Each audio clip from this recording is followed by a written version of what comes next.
and they rewrite it. They would literally go into the answer and change the answer and polish it.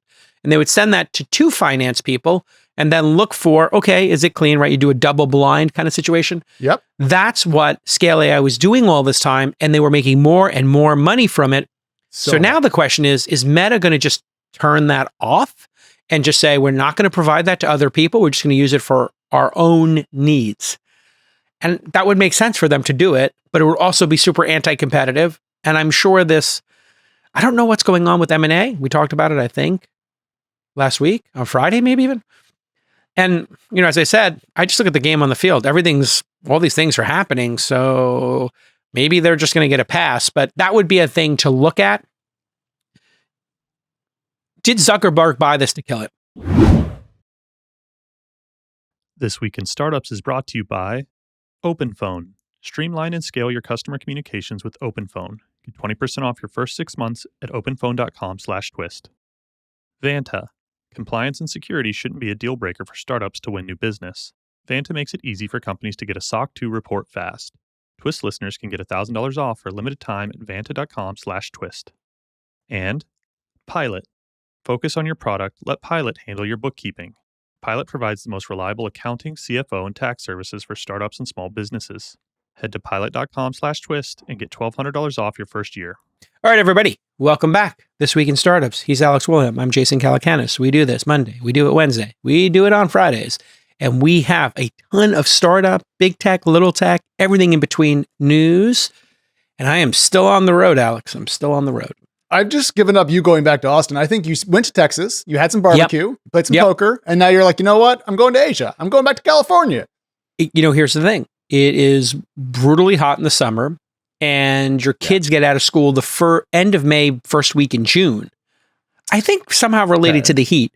And then they start up again in early August, which is crazy. You're like, wait, we're starting school in August? I thought school started in September. Yeah. Au contraire, mon frère. It starts in August. So did a week in Singapore. That was great. I've got, we talked about my feelings about Singapore. Thinking about bringing Founder University to Asia at some point. Yeah. And so that was like my little exploratory trip. Went back to Los Angeles, spent some time at Lashify, the company I'm on the board of, beauty company. And the family was out for 2 weeks doing a little vacay and seeing friends. We have a lot of friends in Los Angeles from our decade living there. Yeah. Did the Disney thing. That was great. Then I went up to see some friends up in Palo Alto, lost a ton of money playing cards, playing bomb pots with Chamath and my friends, and got to see my friend's AI company and spent some time there on Saturday. He's crushing it. Actually, I have a picture of that. And I got to say, Jason, I did not know that all of our discussions about rucking and enjoying the march kind of around the ranch had led you to this level of muscling. I didn't realize you'd gone WWE and less nerdy. So, at XAI on Saturdays, we push code, we get the new models out, Grok 3.5, and then we lift. But I met a bunch of great team members over at XAI. I spent the day there with Elon and some friends. That's the all about. That's the original from Yeah. Roman. Roman's a great guy working on cool stuff over there at X and XAI. And man, they're crushing it. It's just amazing the pace at which AI is moving. I can't really talk too much about the meetings I sat in and the stuff I saw there, but going to an office on a Saturday and seeing the lot full and seeing people there till 8:00 at night building the future. I am so enthused about the future of AI. And also I'm dipping a little bit into AI doomerism. Like, I'm really glad at the work they're doing. And then I'm a little bit concerned about how powerful this stuff is and maybe the wrong people getting their hands on this with not great intent. I actually now understand why so much time and care was put into OpenAI's original mission before they became closed AI and a corporation when they were like a nonprofit. Yeah. And I understand why some of these people are doomerists. It's like, it's moving at a pace that I have never seen, and I've been in the tech industry for 30 years. Without breaking confidence, what can you tell me about the pace of improvement that you're seeing? Is this multi-agent frameworks? Is this just smarter models with more context? Like, which direction are you seeing this progress? I think it's everything. And I think the agentic stuff is super interesting because there's a lot of agentic stuff going on, and this is all public knowledge, but that you actually don't see. So there's one thing for us, we've been working on some agentic stuff here, and we're like, oh, how can we look at what people are talking about in these different communities and surface interesting stuff? You'd call that curation previously. So could we have a bot doing that constantly and putting it into our group chat and telling us, hey, here's an interesting startup. Maybe we could source an interesting founder in the build in public, groups, we track on the web looking for cool founders. Anyway, long story short, I was like, they're doing some stuff with agentic that you don't see. And they are looking at some of the world's hardest problems. And they have, groups of agents trying to solve those problems in like a competition kind of thing, which is all public knowledge. Like that's like a thing. But to actually see people doing it and how it's working and how thoughtful their approach is to it, it just makes me think Grok is, I know it's top, whatever it is, 4 or 5 in a very competitive race. I think they have a really significant chance of being the winner. Whether they're in the final 2, 3, 4, depending on how you judge these things. But, let's say it's pretty safe to say final 4. I think everybody would agree. In that final 4, I think, the combination of the social asset they own in Twitter combined with Colossus and their ability to build big iron and infrastructure very quickly, all of it's just really inspiring. That was the pitch that Antonio Gracias made last year when we were all hanging out together up in, was it Napa? Was it Sonoma? One of the two. Yeah, Napa, yeah. He was like, look, without proprietary data, there's no value in an AI model, essentially was his argument. And so we're kind of seeing the fusion of it. Just backing up what you said, though, Jason, you said top 4, top 5. It's interesting to look at where Grok sits today. This is the old kind of legacy LM Arena user interface, but it's pretty good. And if you take a look here, you see Google, OpenAI, and then right there is Grok. And right there, yeah. What you don't see here is much from Meta in this top list. One DeepSeek, a little bit from other companies. Claude's there, yeah. Get GPT, Gemini, yeah. I mean, those would be my final 4, yeah. I think, if you go open source, you kind of have to go slow to go fast. So, but to think we're living in a time when 4 or 5 giants in technology have all decided this is the prize and we're going to work towards it. And then thinking about job destruction or displacement, that's the thing that's got me, I don't want to say staying up at night, but I keep teetering between it's manageable and it might not be manageable. I started to be a doubter at the start of the show, but when I saw people burning the Waymos, they were calling the Waymos during the, riots, disturbances, whatever, ICE raids plus riots. I don't want to make this a political show here, but during those disturbances, when the bad actors were lighting the Waymos on fire, they summoned those Waymos there to light them on fire. So let's think about that for a second. People were like, I'm angry. Yeah. How can I displace my anger? Robotic taxi. They didn't burn the police cars. When the Lakers win, they find a squad car, they flip it over and light it on frickin' fire. Yeah. Very similar They to weren't lighting, I didn't see a police car on fire. I'm sure, they did see one get like rocks thrown on it, whatever, but they decided they would call a deliberate act on their phone. They signed up for the Waymo app and told them, come to us. And the Waymos came to them. Yes. Like, what are the animals that will like go on like a sacred march to their death? Lemmings. Well, that's lemmings going off a cliff. Yes, but that's not a real animal in the world. But like, do the elephants slowly walk to like some sacred place to lay down and die? Lemmings are real, by the way. Are lemmings a real thing? Okay, yeah, sure. You just had me doubting my entire like elephant base. graveyards. Thank you, producer Sure. Lon, editorial director. So the elephant graveyard, I felt like they were like these stoic creatures marching towards their death.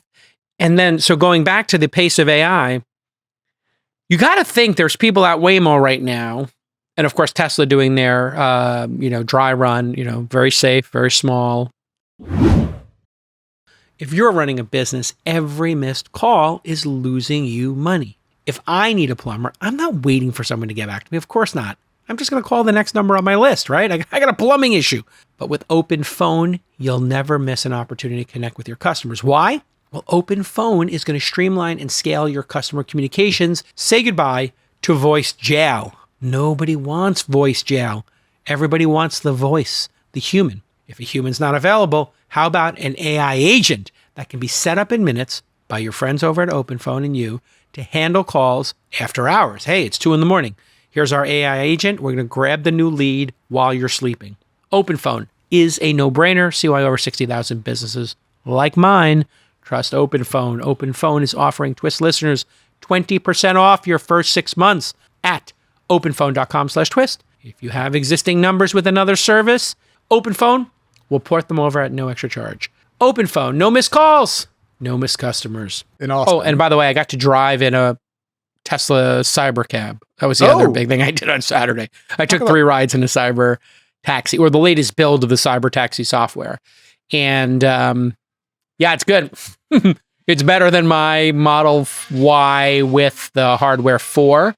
And it was really tight. I have to say, like the things I've talked about before where it's hesitant or it, jitters a little bit, going to a stop sign, pulling out, coming out of a driveway, making a left turn, all of those kind of things. It made a U-turn at one point it was kind of a Brooklyn U-turn, I got to be honest. It was like, I'm going to make a U-turn. Bang, just did it. And I was like, okay, this is what I'm looking for in a driver. So I think Tesla's going to have great success. I think they're going, based on the reports I'm seeing, I don't have any inside information here, but based on the reports I saw of people trying to find those in Austin, they've, I think they are going to do something safe and small in Austin and take their time, which I am in favor of.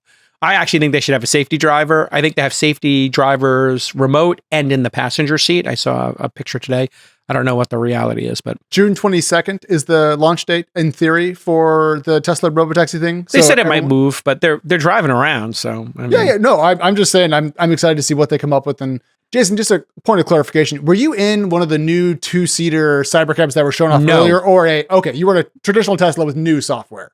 I was in the Model Y that they're using, and the Model Y that they're using is for that specific robo-taxi.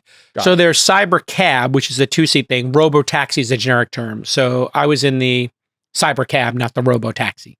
Wait. Okay. I was in robo-taxi, not Cyber Cab. Cyber Cab is the design of the 2-seater that looks like the Cyber truck. Right. That's how you remember it. It's Cyber. That's the Cyber one. That's not out. That's not what the test is going to be. It's Model Y's, the Juniper release of the Model Y, which is really beautiful. We got a lot on the docket. I think we got to get some docket going here. So yeah, I'm in right now. I'm in Santa Barbara for a big banks conference. I'm not speaking at it, just a guest here, but that was really nice of them to invite me. I wouldn't say who because I don't know if it's a public thing. And then Saturday, I got to go down to LA for the launch of the All In Tequila. They're having a little launch party. Then finally, I get back to Austin. After 3 weeks on the road. Man, too long on the road. I hate being gone for more than 2 days. I don't know how you're holding together for 3 weeks, but points too. All right, let's talk about some stuff. So first of all, I have a package of questions for you, Jason, about startups and best practices. There's a really cool company called PostHog, and the recent news item is that they raised a $70 million round led by Stripe. That's kind of to the side. What's really interesting about this company is how it's kind of breaking all the rules that startups are often going against. So as I was just digging through their materials, it's all very public, but they are an open source software company, but they also offer very generous hosted free tiers. They don't do outbound sales. They like to cut prices, not raise them. They do monthly pricing with no lock-in, and they don't really seem particularly interested in upselling you on pretty much anything. This cuts just dramatically against traditional SaaS growth techniques. And so I'm kind of curious, when should startup founders follow in the PostHog approach and go against conventional wisdom? Great question. So yeah, I see this PostHog YC-backed startup raised $70 million by Stripe. It's very interesting that Stripe keeps investing in companies. I think that's like an underreported on fact that they are kind of like a venture capital firm at this point. I wonder how many companies they've invested in now. You know, we could pull up that data, but it's definitely, I think, low dozens, like maybe a dozen or two. I would guess like maybe it's 15 or something that we know about, 10 or 15. So this is all in the category of business model innovation. So when VCs say, you know, hey, how is this innovative? Well, you could say it's a new technology. It's GPS. It's consumer GPS. It's built into your phone. And now Uber can go find you. DoorDash can go find you. You can go find your DoorDasher, et cetera. You can use maps. It all makes sense, right? That's a technological innovation, not a business model innovation. A business model innovation comes when something that was extremely, was priced in one way is delivered in a different way with a different business deal. So let's think of one. If you were to buy enterprise software, and that would be before cloud, you had what was called client server. So instead of paying by seat, you would pay for servers, and a server had a certain amount of capacity. So if you had a document management piece of software, like Google Docs is today, but they used to have like dedicated servers for that before Google Docs existed, and Microsoft Word was in the cloud, and all the stuff, Office in the cloud, Office 360, I guess they call it. So what they would do is you'd buy a server, and they say, yeah, you can have 100 people, 100 lawyers can edit documents on it and store their documents on it. And it's $50,000 for that. And so you say, okay, with 100 attorneys on there, $50,000, and it lasts for 5 years, and the server costs $50,000, so it's $100,000 all in between the hardware and the software. It's $1,000 per attorney. It's $200 per year, and you would just take out a calculator and you do the math. Then they'd say, yeah, you know, and if you put a bigger hard drive in and you double the memory, it's going to cost you an extra 20 grand, but you can put another 30, you know, attorneys on, so you kind of do that math. And then they, you know, some places were like, you just always have twice the capacity, so if one goes down, it's redundant. Then you had a revolution that occurred from Mark Benioff, where he said, hey, it's all going to be in the cloud. We're going to pay you just based on the number of seats. Then there was another business innovation, which was, instead of locking you in for 2 years, pay-as-you-go pricing. So why would you, I guess is your original question, why would you do this kind of stuff? Well, if you're coming in and there's incumbents and you want to F with them and you want to disrupt them, it's a really good way to do it. So when you see, I don't know, wireless plans come up and, you know, Verizon, you know, expensive, AT&T, super expensive. And then somebody's like, yeah, you know, we're not going to try to get you for $90. We're going to give you a family plan for $90 with 5 phone numbers. You're all on the same data plan. You pay as you go, whatever. And, you know, it's $20 a person. But your coverage isn't great. So there's a little business model innovation there. That's all it is, business model innovation. Probably the best one that we've talked about here would be the Epic Pass.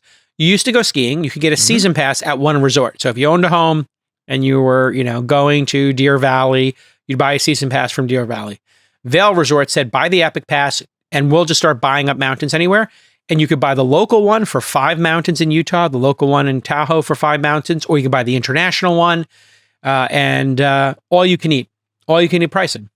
And all you can eat is the idea of a business model. What did that do? The mountains were filled up. Yeah. Then people spent more money on food on the mountain. They spent more money on lodging at the mountain. They spent more money on rentals, and it got more people into it, because the big blocker in skiing was, this is really expensive. Really expensive. You know, it's $200, $300 per day to go skiing in America now. Now, people in Europe pay $50, Japan pays $50, some places $75, $100 a day. So you don't even, why would you buy a season pass? You go 10 days, you pay $500. But if you're paying $300 a day and it's $900 for a season pass or $600, you know, it's usually in that range depending on blackout dates. You could be like, hey, if I do 3 days, I'm in the black. I do 4 days, I'm in the black. And that's how people do it. Then they subscribe. They don't ski this year, but they ski next year. They ski the year after. They don't ski for 2 years. They just keep their subscription going. That's the business model innovation.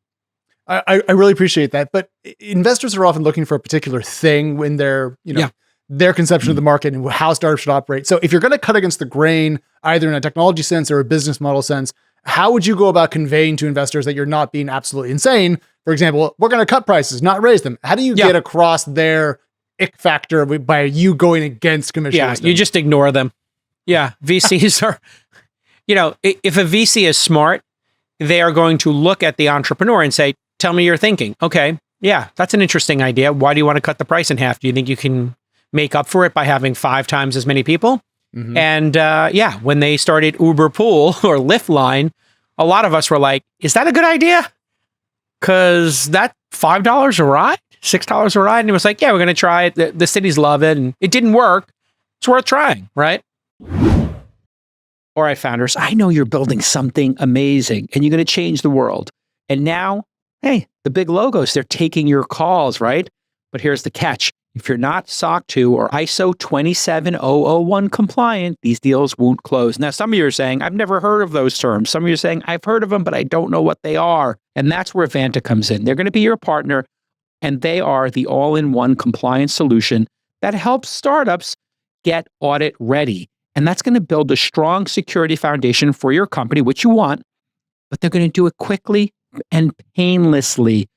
Vanta automates the manual security tasks that slow you down, and that streamlines your audit. So here's your call to action. Whether you're closing your first deal or you're gearing up for growth, Vanta is going to make compliance easy for you. Join over 8,000 companies. Simplify your compliance and get $1,000 off at vanta.com/twist. That's VANTA.com/TWIST. Or Uber Bus, right? And now they have these routes in Manhattan where every 15 minutes an Uber bus goes by and it's $5. You get it on and off, and you give up door to door, but you gain 50% discount. And then everybody in New York City is talking about Uber Shuttle. I haven't taken this yet, but I'm going to do it next time in there, just as, for a little product market research. The JFK Shuttle, which is being advertised all over the subway system in New York, is, I think, $15 to go to JFK. I'm looking at the page right now. I don't think it has a listed price that I can see. Yeah, ask Gemini or Claude or Grok or ChatGPT. I think it's 15, or, our team should be checking that while we're here. So Lon or Sergio or Chris or Oliver, just feel free to dump the answer into Twist Taping for us. I think it was 15 I saw. It might be 20. It was, in other words, like if an Uber X would be $75 and Uber Black would be $150, that's basically 25 one way. Oh, 25 one way. Though, yeah, still, so it's half price, a third of the price. Yeah, I take that night, day, whatever. That's fantastic. Also, I got to say, when Uber Pool came out and Lyft Line came out, if you were in your 20s in San Francisco, that was lifeblood. That was the best thing in the world. We were all broke. We loved it. RIP Lyft Line and Uber Pool. I miss you a lot.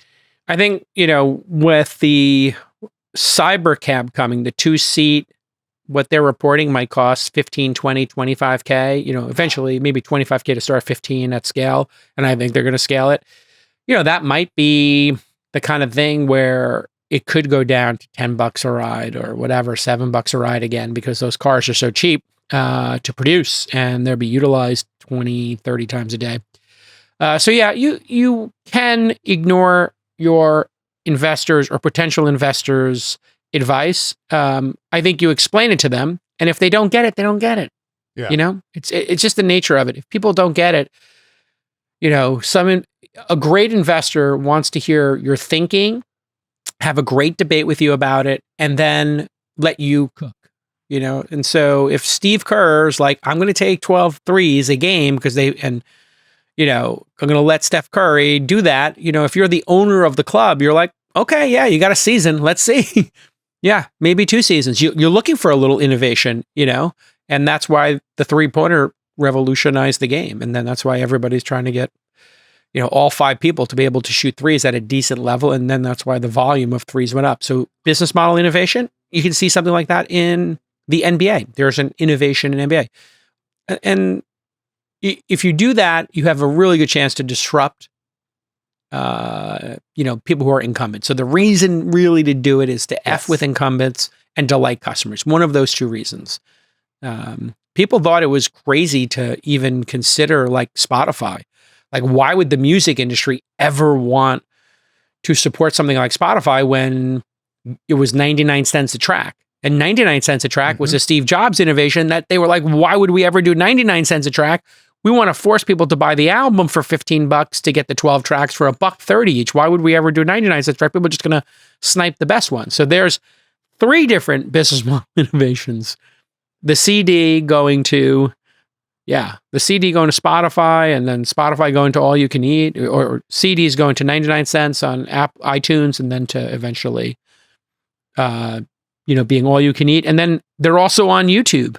So when I was in Singapore, I was shocked that the cars, you're allowed to, in the dashboard LED, play video. Yeah.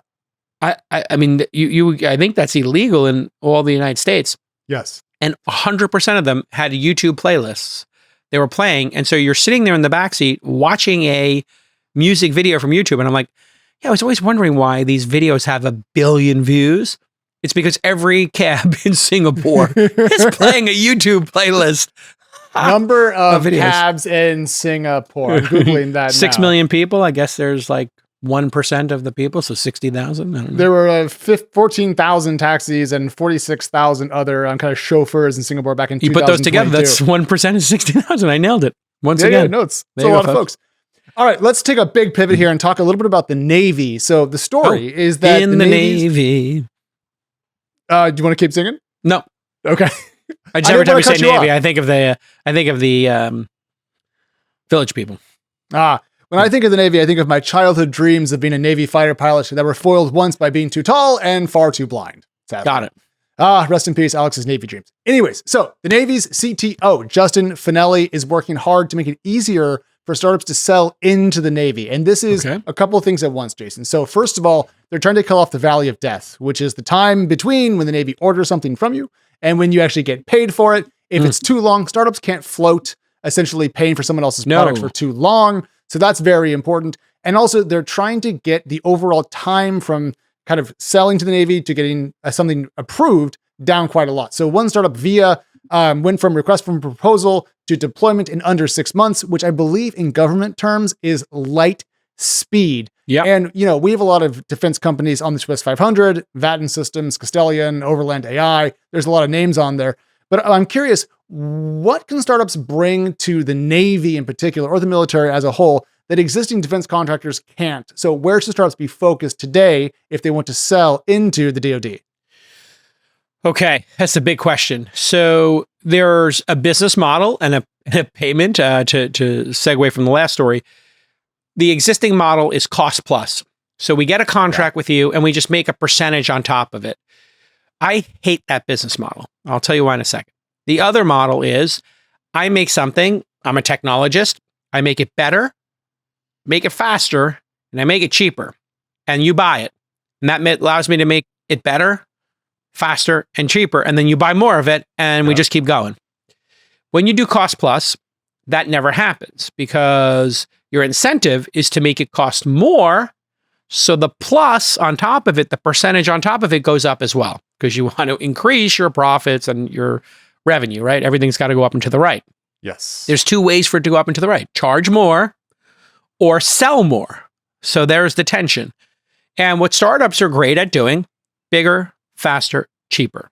And, smarter falls in there, right? With smarter, better, smarter, faster, cheaper, smarter, better, faster. These are all the sort of variables that typically a technology product can beat an incumbent on. And so if you look at the category of products that are getting chosen, they tend to be in the drone category, the new, faster, cheaper components or products that use off-the-shelf components. So what happened with battery technology, sensor technology over the years is people in Ukraine can build really effective, offensive and defensive measures, and they can do it with commodity quadcopter, aka drone parts. Even though they're not fixed-wing drones, they're quadcopters, they get called drones as well. So this is an admission from the Navy that, what do they call them? The primes? The defense contracting primes, yeah. Yeah, so the primes are slow and expensive. They want to go fast and they want to go cheap and they want better. And that's the bet that America needs to make because our adversaries are now doing it. This entire offensive action by Iran, by the Israelis in Iran that happened, whatever number of days ago now, 5 days ago, 6 days ago. When that happened, it was Thursday night, I think. Yeah. So when that happened and we started hearing about it on Wednesday, and I remember I did that quote retweet, are we really doing this when they empty the embassies? It's like, yeah, it's happening. We're not doing it, but the Israelis are.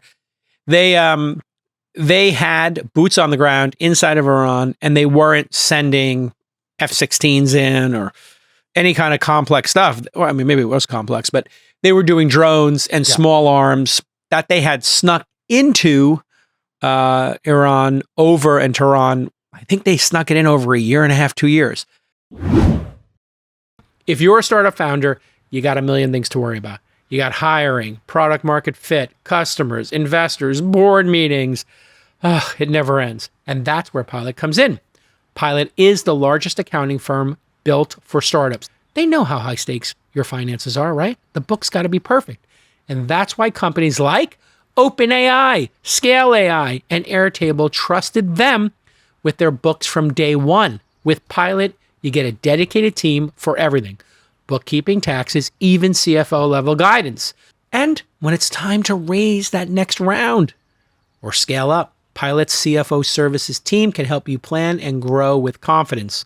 Startups using Pilot raise a bigger Series B and C than the average startup. Why? Because when you're buttoned down from the start, everything else gets easier. So focus on your product. Let Pilot handle your bookkeeping. This Week in Startups listeners get $1,200 off their first year. What a generous offer. Go to pilot.com/twist. Great domain name, even better product. The Ukraine attack on the Russian military base deep into Russian territory was a similar thing. They had been, hiding stuff for 6 months there. So that is the adversary, or that's the theater. That's how the theater will emerge. And that's really plays into the strengths of nimble startups. I mean, people in Ukraine are building these things in the field. So if they're building in the field, what can you build in a factory, And the payment cycle is a really great innovation by the U.S. Navy. So shout out to the CTO, Justin, on really understanding that startups have typically 18 months in revenue, a funded one, 18 months in runway, a funded one. And if you're going to, if these things take 4, 5, 6 years, the startup's out of business. So I love the idea of we're going to pay as we go. We're going to buy $10 million worth of stuff. We're going to do 20% on signing, 20% when you hit these milestones, and so on and so forth. And a lot of, I think, VCs now are like, maybe we'll just build stuff and then show it to the military and then say, how many do you want? Right. And that's like an even better model. If VCs can just say, hey, we're going to make this stuff, whether you need it or the Israelis need it, or Brazilians need it. I don't know what the rules are for startups. That would be a really good question. So we should have a defense investor on and talk to them a little bit about that. I don't know what the rules are for who you can sell to, but I like the Iron Man, Tony Stark industry style. We're going to make bombs, and if you want them, tell us how many. Well, we have a lot of allies around the world. I mean, Five Eyes, Australia, UK, US as a collective, NATO. I mean, we have a lot of friends. And I think if you're building for the US, our allies tend to have access to things. I mean, the F-35 is not a single nation project, right? Yeah. We do have a question, though, from Vaish over on IG, because we're live on Instagram, everybody. There you go. He wants to know, Jason, what are your views on agentic AI applications inside of defense? And the first thought that I had, Jason, was, well, Palantir is doing fine. But I'm curious what you think. Yeah, agentic inside the military, I'm assuming you mean like on the battlefield. And that is, there are some United Nations laws against robotic, unmanned guns, weapons, robots.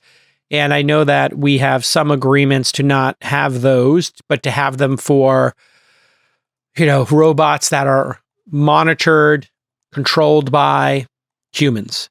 Taking a human out of a loop in a drone means the drone can make a mistake and land on a hospital, like really bad. And I don't think any of us want to live in a world where you have Optimus figure style humanoid robots or the dog one with a gun mounted on it. We showed we've seen that on the show. Yeah, we had the Chinese one with the Chinese had taken one of those robot dogs and just mounted an AK-47 type assault rifle on it. if that thing was just like shoot people in a uniform that is an American uniform, well, that's not perfect. And it's going to make mistakes. The one I did see that was really interesting, I saw a gun. I should have put it on the docket. One of the producers will find it, but it was a gun that will only fire when it has a drone, like a quadcopter, and it's 100% sure that you're going to hit it. In other words, your aim is perfect. So imagine a rifle, and you put it up, and it's got computer vision, and when you have it squarely in, when you have the quadcopter squarely in the crosshairs, it vibrates, or it says, okay to shoot, or it just gives you the green light, and you start firing. But if it's not in the crosshairs, there's no green light, so you can't fire. And I was like, well, that's interesting. Why don't they just make it so if you hold it up, you just move it around and it says up, down, left, right, a little more right, a little more left, and it just makes a sound. Yeah. Like, one of those metal detector sounds, increasingly higher pitch as you get closer to it. And then when it's in the crosshairs, it just fires itself. I think the reason they don't have fire yourself is because of these agreements with the United Nations. There's definitely a continuum there from like you hold it, it tells you when you're in the zone, you hold it and it shoots when it's in the zone, to it tells you where to put it in the zone. And at some point, Jason, I really do think you're just having a gun on an arm. But this is the brave new world that we're going in. This is not just drones, by the way, everyone. Don't forget, Vanta Systems, one of my favorite companies, is building underwater drones. We also have drones that sit on top of the water. So warfare definitely is changing. One more question about the primes, though, Jason. When I think about Electric Boat and Raytheon and these major companies that startups are taking on, I'm thinking about like literally building submarines. It seems like the shift in warfare has created a really great opportunity for smaller, cheaper, faster weapon systems like drones that we're talking about. So it does seem like the war fighting is moving towards the startup domain and away from mega systems like aircraft carriers. Am I right there? Well, obviously, yeah. I mean, everybody understands it's going to be smaller things. 100%. And these hypersonics, I don't know. Oh, look, they found the smart shooter. Here it is. All right. I have the video. I'm pulling it up for us. Yeah. So we can see this in just a second. There. I think Yeah. that's what you want to see. If this is the one, I think it is. I think this is like has the ability to, if it's in the crosshairs, actually fire. Right. There it is, folks. This is so crazy. 95% hit rate. This AI weapon turns any rifle into a drone killer. Smash 3000 in action. So he's looking through the site. Oh! And bingo, yeah, it just tells you, okay, to shoot and kill. And you take your shot. So you're not wasting anything. Yeah, that's pretty neat. That's pretty neat stuff right there. That's pretty neat. Also, you in friendly fire. Like if you shoot a gun up in the air, the bullet comes down. Yeah, that could happen too, yeah. That's probably why they're doing the test over the ocean. They're doing that Camp Pendleton. Yeah, I don't think the fish are going to mind too much. All right, Jason, Lon had a question for you on this, which is if you were a defense tech founder today, what would you be doing to ensure that you're locking up some of this Pentagon money that's up for grabs? More marketing, more pitching, or just, as you said earlier, build it and they will come? Yeah, it's not as simple as build it will come. It's hire people who've been in the defense industry, number one, to work at your company who know how to navigate it. Two, hire lobbyists who know how to navigate it. And three, have VCs who have invested in the space. I think all three of those, which is to activate your network, are the best advice. It's really the similar thing. If you were building a consumer or marketplace app or a software app and you talk to me and you're like, hey, I'm wondering what Google or Microsoft or Apple or this person might be a partner or what we could learn from them or, whatever, maybe an acquisition. Yeah, I can make the introduction. There are people who spent 20 years at the Defense Department who are now running venture firms or work with venture firms. So this is what investors provide. Money, advice, network. Money, advice, network. Man. Money, advice, network. I'm not saying it just because it spells out man. But man, that's what they provide. Cash, advice, network. So that is the nature of, I think, what you would be looking for. Good question, Lon. All right, so let's move on and talk about some big news that's actually relating to how startups build and go against incumbents. Jason, we rapped about the Meta and Scale deal, as everyone heard. It's a minority transaction. Meta's buying 49% of Scale and taking their CEO, the last remaining co-founder. The interesting kind of second order effect of that deal is that a lot of customers of Scale are now looking elsewhere. Essentially, they don't want to go be a Scale customer because they're Google or another competitor with Meta. Reuters had a great story up about this. And maybe Google a good idea to explain what Scale does, since most people don't know about AI training and how deep this is going now. Yeah, no worries. So Scale does a number of things. It was most famous for data labeling, helping companies get their data in an AI-friendly shape. It also does LLM evaluations. I believe they do RLHF, which is reinforcement learning with humans in the loop. Yeah. Yes, and this is all examples of this might be. You remember like the Silicon Valley hot dog, not hot dog app?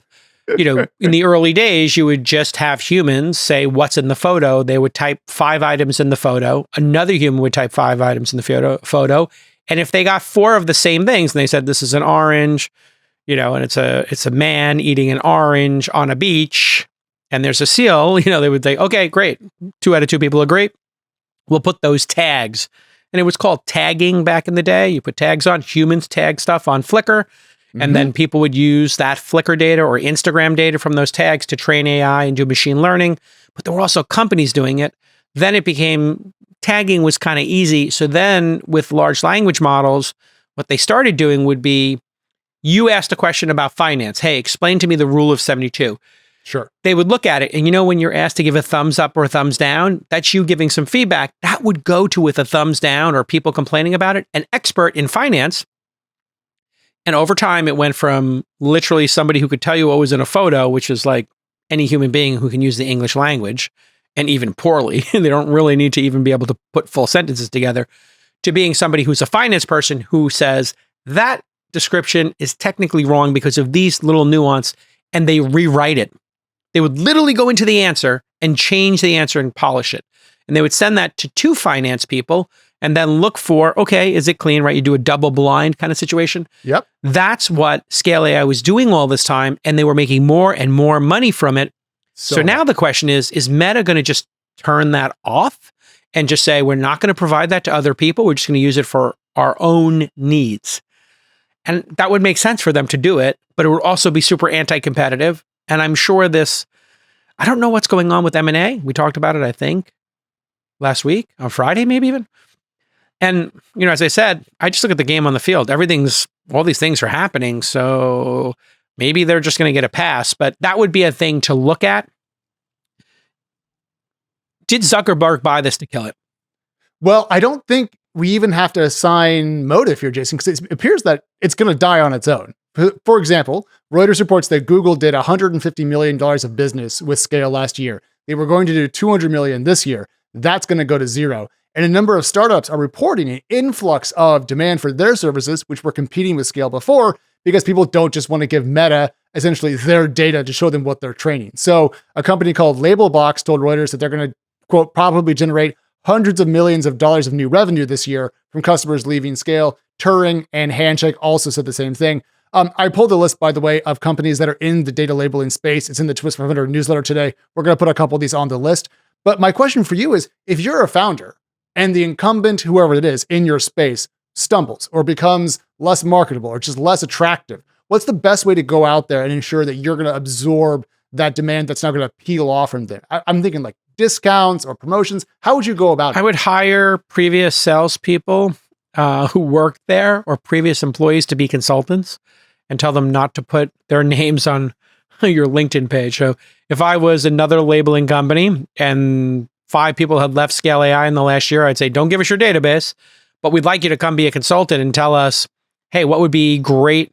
Help us do business development, right? And so if somebody leaves a company, as long as they don't take the database with them, if they've got 10 relationships and their kids go to school together and they made a friendship with the person at Google who spends this money and has this contract, and they go to the Warriors games together, and they've had dinner at Miller and Lux a couple times and had the tomahawk.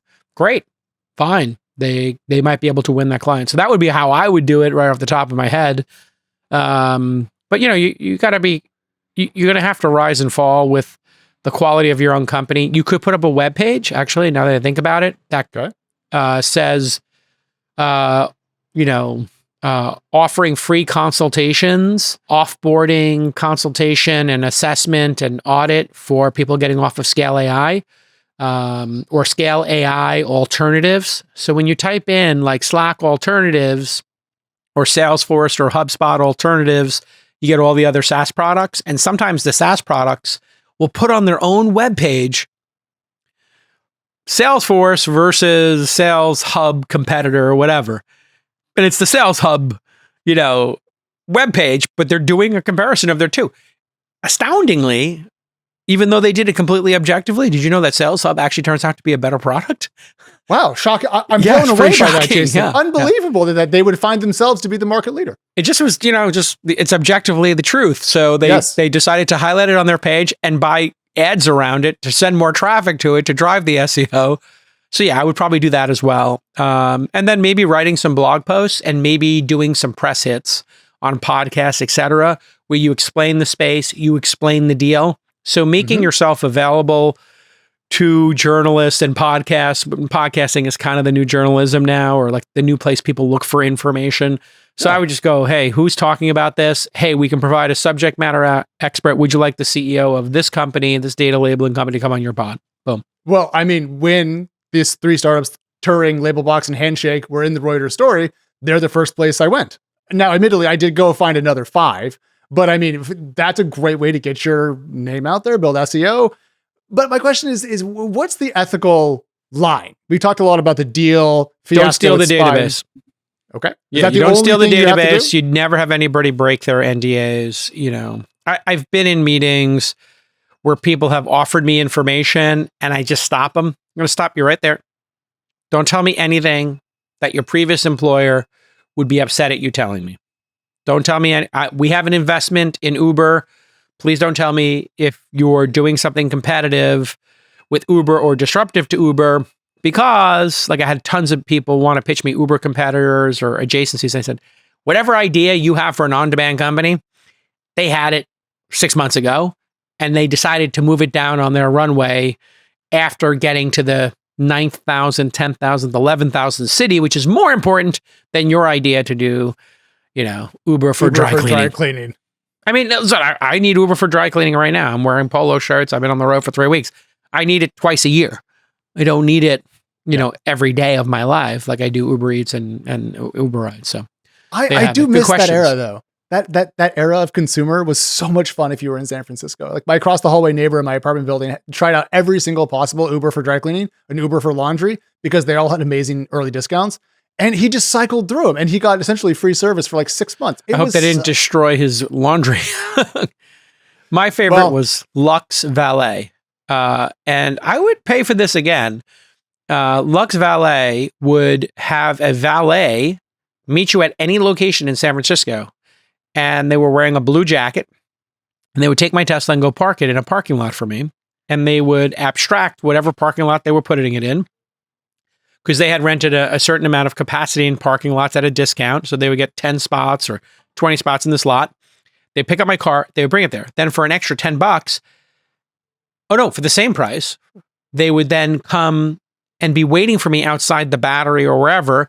And it could be different ends of the city. So I could go to my office with my car, then walk to the Battery, have a drink with somebody, then have them bring the car over to the Battery. And I'm like, for the same price, it was like $30 or $40, and my parking was $20.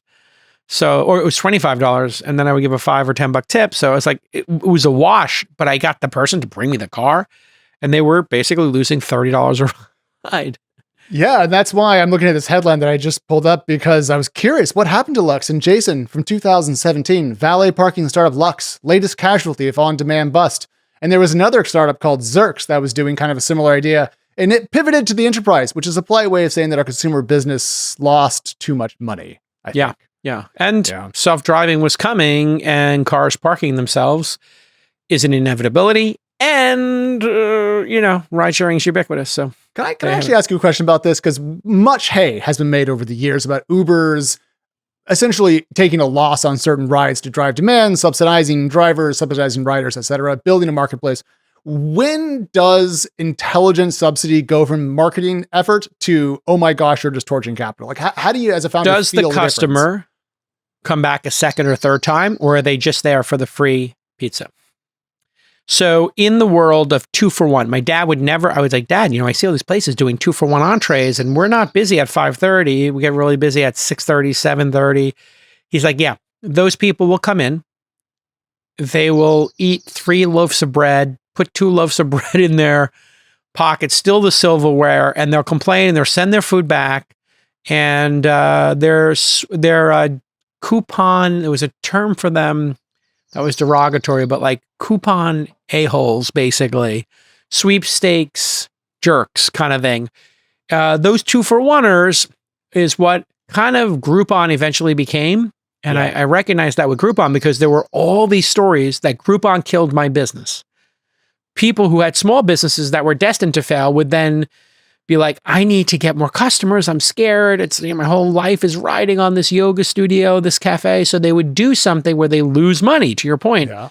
Hey, buy a cup of coffee, get a cup of coffee free. Buy a croissant, get a cup of coffee free. Whatever it was, they would construct the deal that they would lose money, and then they would sell 100 of them. So now they'd be losing $2 times 100. They would lose $200 when they were trying to make $200 to make their rent, and it would be a debt spiral. Yes. If the customer... So what you're looking at is cohort analysis. Are these customers going to stick around? What's their lifetime value in the cohort? So you have to make sure on the Tuesday, when you said we have yoga and you can come to this class for $5 instead of 20, you track that cohort. Do any of them come back? And is there any damage to the studio? And do they write bad reviews on Yelp? Or do they help? And it turned out they would like write bad reviews. So you get these cheap people who'd write bad reviews. You'd be like working against your business. That's how you do it. Cohort analysis. Great question. No, I really appreciate that. I think the phrase was extreme couponing, at least according to what I can find. Sure.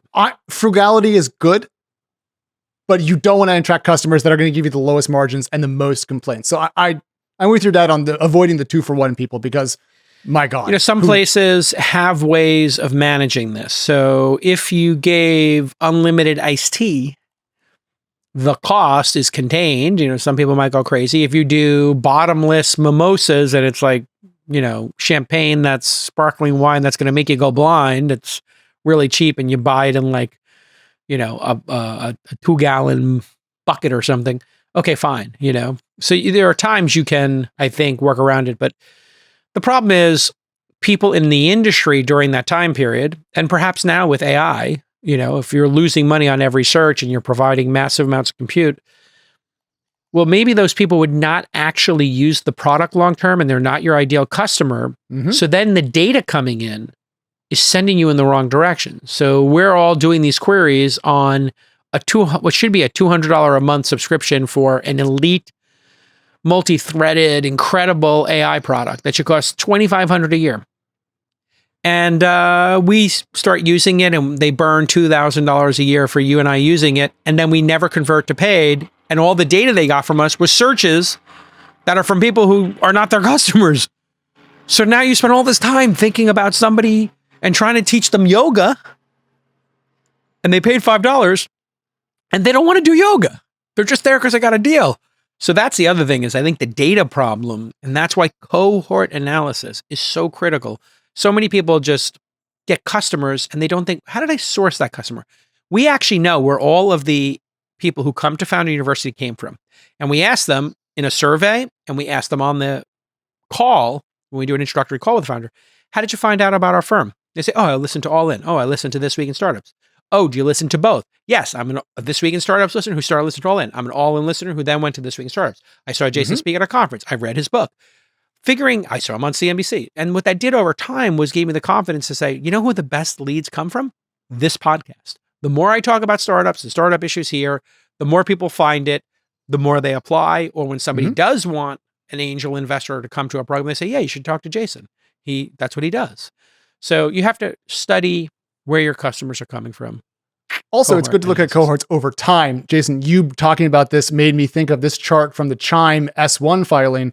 And what this shows is new cohorts of customers based on, I think it's year and then quarters since first active. And what they're trying to show here, if you're listening to the audio version, is essentially that their newer cohorts are having greater product attachments. So they're using more of Chime's products over time.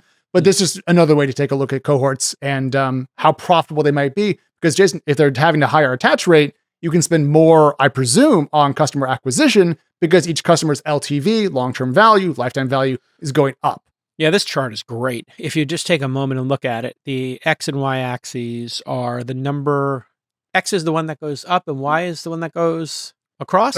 X goes horizontal, Y goes vertical. Okay, so the Y is the number of products used each month. 1, 2, 3, or 4. And then the quarter since first active goes from 0, 4, 8, 12, 16, 20, 24, 28, 32, 36. So up to 36 quarters, which is 9 years. It's a lot of years. And what you see is the oldest folks from Q1 of 2016 is the white line. And it took them years to get to 2. Well, they started at 2 products or so. Took them years to get to 3. Like literally took them 16 quarters, 4 years to get to 3 on average. But then you look at the people who have been using it for 0, 1, or 2, or 3, 4 quarters, even 4 quarters, which is a year, they're getting out of the gate to 3 products. They're using 3 products in year 1, and then now you're starting to see people get to 4 products in year 2. What this means is they're not unsubscribing. They're not going to churn. And their efficiency in explaining their product and getting people to try the product and get value from it is going up. What that means is the quality of the revenue here and the quality of the startup and the management team is extremely high for Chime. Unless there's some gamesmanship going on here. And so always look out for that. Remember there was a bank, I don't want to say which one because I can't remember, but banks were signing people up for 4 accounts and they only knew about 1 or 2. And then all those banking legislation came out and they were like, yeah, the people signed me up for a money market, a checking. I didn't sign up for that. I just wanted a savings account. Or they put me in these other things and then I started getting these fees for it. That's an example of an incentive. There was an incentive for people to try to get people onto more products and they use dark patterns or just straight up lying, cheating, stealing. I was going to say, I'm going to put them into 2 because they said they wanted to open an account. And I was like, oh yeah, business savings, money market. And they said, yeah, I want a savings. And they was like, okay, they said, yeah, first. So that means all 3. Like literally that was people's explanation of it. Now they were getting a $25 spiff or something for each one they did. So show me an incentive. I show you an outcome, people cheating. Yes. So you have to, as an investor, when I see that number or a public market investor, I would be like, okay, how often are they using those products? How much value are they getting from them? Which would be a little double click. But this is a great trend line. And that trend line, most startups are not capable of doing that kind of analytics. Or most startups don't do that kind of analytics until they get later in their life because number 1, they don't have that much data. Okay. Number 2, they don't have a ton of resources. As tools come out to do this kind of analysis, cohort analysis, and all kinds of metrics, and they become easier to use, and you have ChatGPT and Grok and Gemini to teach you about it, and an accelerator like ours teaches it, people get better at it. In fact, we have a module at Founder University teaching people about cohort analysis, even though we know they're not going to use it because they're not even incorporated yet. We just want them to know cohort analysis exists, lifetime value exists. You want to start doing it right from day 1. And right from day 1 means in your database, when did they sign up? Yes. What was the source? Did they come from a Facebook ad or a TikTok ad? That could matter. Maybe the Facebook people stick around and TikTok don't. TikToks are transient. I have a friend, I think I mentioned it on a previous one, he has an AI app, and let's just say certain demographics, ages, genders, race, cities, phone types, Android versus iOS, newer iOS phones versus older Android phones show radically different amounts of cancellations and complaints, requests for refunds, bad reviews, and also people who buy it and never turn it off and have huge lifetime value. So all that granularity needs to be set up day 1, early in the life of your company. No, there was something in the news I wanted to talk about. Did you see this story trending on Twitter? Sorry, I didn't put this on the docket earlier. That somebody sent a fake email saying he had a term sheet to another investor to try to get them to do a term sheet, a competing term sheet. And they sent them a fake email that they already had a term sheet. And then somebody was like, this is securities fraud. And I retweeted and I said, I've told people this over and over again. If you lie while you're selling shares, you could actually have this happen. So Think about that for a second. I understand you want to get a term sheet, but if you lie in the process of trying to incent somebody to get a term sheet, I think technically that would be securities fraud, right? And so here it is. Yeah. Here's the tweet from Nick Carter, and just quoting the tweet here directly. Faking an email from a VC saying they're sending you a term sheet while raising is securities fraud. Misrepresenting material facts in connection with a securities offering. And then Jason added on top, this is an important thing for founders to understand. And I brought it up, quote, countless times. Lying when selling shares in a company is securities fraud. And Jason, this is a great example of the fine line between startups being a little aggressive with the truth, a little bend, a little nudge, and breaking the law. But anyway, here's the original email. I guess this is the original email. We could just read the original email. Hi, Avi. We should have circled back sooner after our last conversation, got caught up in some internal discussions around consumer timing, and had a few larger deals that needed immediate attention. Your round ended up getting pushed, et cetera, et cetera, et cetera. And then Emily NSF, a well-known kind of venture-ish Twitter account, says founders would rather commit securities fraud in public with the worst AI slop email ever instead of just working on finding product market fit. But he says, I'm attaching a term sheet for your Series A. The valuation reflects current market dynamics, and we're prepared to lead. So I guess the thing that's got people trying to figure this out is you would ghost the founder, then send the term sheet? So it doesn't make any sense. Yeah. Yeah. Confusing. Well, also don't do this. Like, don't do what this person is doing. It's not, what does this get you? You know, it doesn't make you look cool. It makes you look like someone you shouldn't do business with. Well, in Avi Patel's replies here, if any of this is accurate, I'm just putting a huge disclaimer here, so I don't get myself in a Palmer Luckey-like situation. There's a bunch of people commenting, looks like it was written by AI. They just cold emailed your term sheet out of the blue. LP's asking why they didn't invest. That's the fake part. So maybe it's all a put on. Maybe, but it's trace. No matter what, the lesson here is, one, don't make it look like you're committing securities fraud. Oh, here we go. Okay. Sorry to interrupt. No, please. I'm looking in the replies. If you look at the replies to his original one, there's a reply from Roy Lee, member from the cheating startup. Yes. Cluely, who we had on the show, the interview coding software that let you kind of cheat. And he's like always talking about cheating. He says, good mental. Avi replies, chess, not checkers, baby. And then Sean G replies, yes, fraud is chess. So I think it's a bunch of precocious founders doing funny things that they don't realize and trying to get Zoomers and Boomers to reply, which I just did. So I guess it's all a put on. It's not funny. Okay. That's the thing here. Like, jokes are good. Yeah. Potentially committing securities fraud, but maybe not, but also maybe doing it is not funny. Like, I love a joke. I love a joke in anything except for a highly regulated part of the economy where humor is not allowed. Like, don't joke about workplace safety because people get killed, and don't joke about securities fraud unless you want to become the next Paul Manafort. Okay, last one. Okay, Jason, a couple of options for you. How not to buy another company, how to shut down with grace, or quote, we almost killed our startup by raising too much money too early. Dealer's choice. I got to go with we almost killed our startup by raising too much money because I was talking to somebody today who raised $50 million at a $300 million valuation, and a really interesting discussion with him. First time founder, $1 million in revenue, like really great, amazing. And I said, you know what? If they paid 15% for that 50 million, that means if they want 50 million to turn into 500, which would be a 10x, 15% of your company's got to be worth 500. It's 3 billion or 4 billion, maybe a little dilution, 5 billion. And if they really want a 50x or a 20x, like now you're talking about 10 or 20 billion. You know how hard it is to build a 20 billion company? Your $10 billion company would require at least $1 billion in revenue growing at double a year in order to sustain that valuation. So you have to 1,000x and still be doubling every year. Like, this is incredibly hard to do. It's never really happened except for like GPT and Snowflake. The list is tiny. All right. So this is from our dear friends over at r/startups, where we spend a lot of our time looking to see what people are talking about.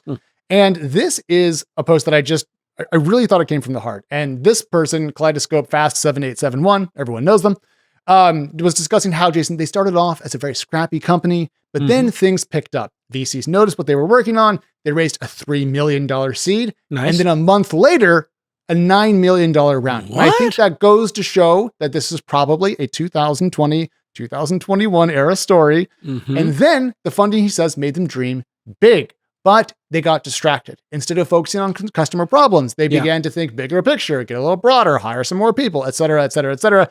You know where this is going. They eventually launched. No one cared. And then over the next couple of years, they got back to their roots and they made things work out. But this is a story we've heard ad nauseum. So for founders, how to avoid raising too much too fast? Well, if you can get the money and you take it, I don't blame you. If it's at a good valuation and it's great investors, okay, it's reasonable that you took it.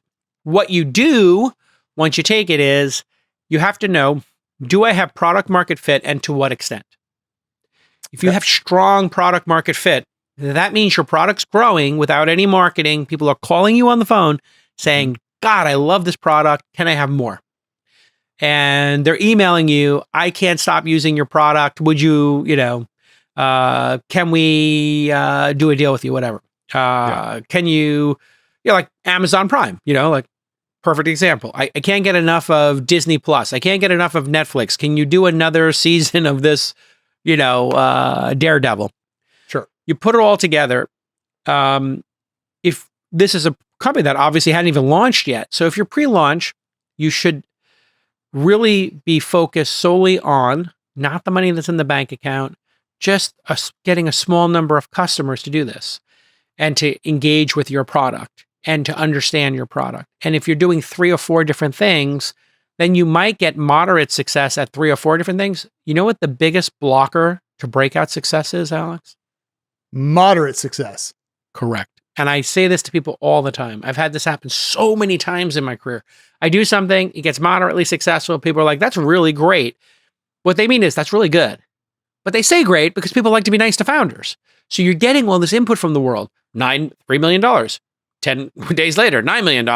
Everybody loves you. You get a TechCrunch story. You got a tweet. You put out a fake, you put out a fake term sheet with an AI written email, and you get, a bunch of. Don't do that. You get a bunch of followers. Like all this stuff is happening. Yeah. What's not happening is product market fit, understanding your customers. And what's great about this is the person's reflecting on it and learning. So this is my favorite type of founder to invest in. Somebody who figured it out, had middling success, moderate success, and then they figure it out and have big success.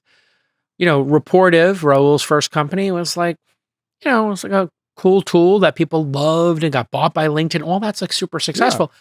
But then, lo and behold, Rapportive, people are addicted to that true product market fit with a certain group of people. Here we go. Red Swoosh, interesting company, sold for $30 million by a little founder named Travis. Then he did Uber, generationally defining company. Zip2, a publishing CMS platform for the New York Times and other publishers. And then Tesla plus SpaceX. Boom. So, you start looking at second-time founders, third-time founders who've been through this. So great. If you're one of those, jason@calacanis.com. Tell me about your next idea. Come to the accelerator. We'd love to meet you. So one last thing, and then we're going to close up for the day. But in a follow-up response from the same founder, he said that he says essentially raising too much money doesn't correlate with success. But he also says, what I noticed is that second-time founders, when offered $5 million, $7 million as their first round, take $2 or $3 million. This tells you a lot. So is he correct that second-time founders tend to take on a little bit less capital early? Second-time founders will self-fund the prototype. They'll work for 6 months, or they'll just raise from their friends and family, like pass the hat, 50K, 10 people. And they'll just quietly and not announce it. Everybody knows the risk they're taking. They raise 500 at 3, 4, 5, 6, $7 million valuation. Then they go out for the seed. When they have the product, the first 100 customers, first 1,000 customers for a consumer product, they have some data, they show it to them, they have a product they can play with. Why? It just makes more sense. It just makes more sense to go out at that time. Yeah. Yeah. Well, everybody, this has been another episode of This Week in Startups. We're back on Wednesday. We are back on Friday. We are always coming to you with the latest and greatest from the world of startups. We are here for founders. He's Jason. I'm Alex. This is Twist. We'll see you then. Bye. Bye-bye.